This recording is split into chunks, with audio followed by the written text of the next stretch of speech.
Hi, my name is Andre Cohen, and I want to say thank you so much for joining us here at AM Horizons, where we work to help you free dumb.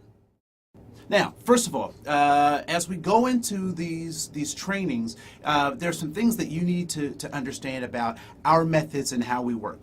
First of all, we understand that people learn, change, and grow. As they go through their lives, they learn how to adapt to their environments, they learn how to become more effective individuals, and how to become better people. Ultimately, what we also understand is that all human behavior is goal-directed. That no matter where we come from, everything that we do is designed to help us reach and accomplish our goals. The next thing we understand, and we want to explore as you engage in this training with us, is the idea that no matter what someone does, they do it because it makes sense to them, even if it does not make sense to you. And lastly, what's important for you to realize as we go through these training tools and these training modules is that attitude is a response to a goal.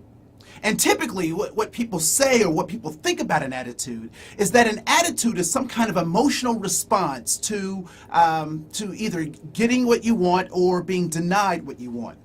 And what I'd like to offer you is that attitude is that and much, much more. And it is also much, much less, all right? So I want to spend some time talking about this concept of attitude. First of all, let me just share with you that my father was my pastor, and so I am a preacher's kid.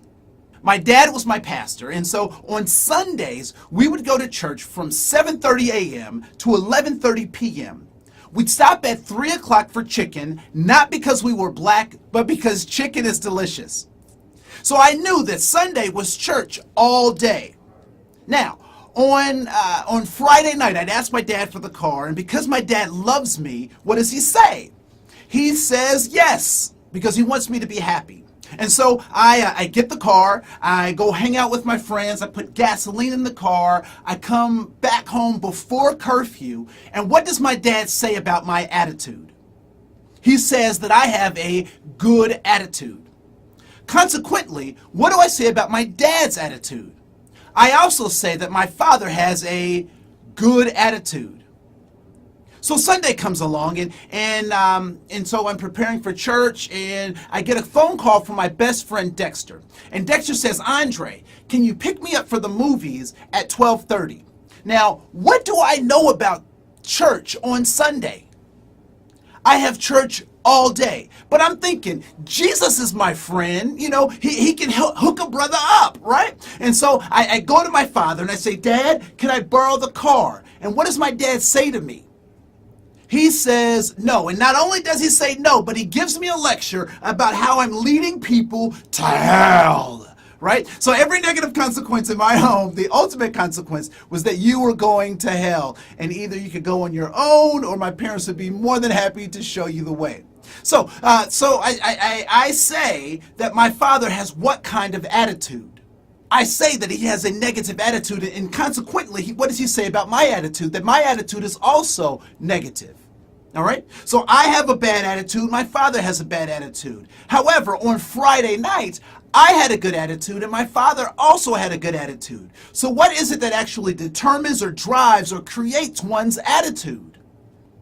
It is ultimately the goal. I don't know if you've known teenagers, if you've been around teenagers, or if you've ever been a teenager yourself.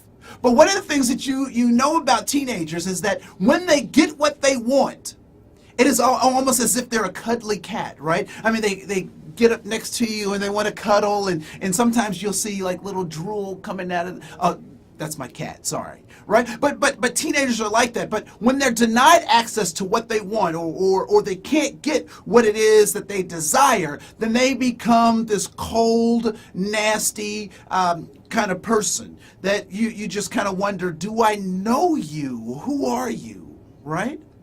And so if I'm a person that is a helper, if I'm a person that is trying to aid someone in accomplishing their goals or trying to change their attitude, the first thing I must understand is when I encounter someone with a bad or a negative attitude, I know one thing about them for sure.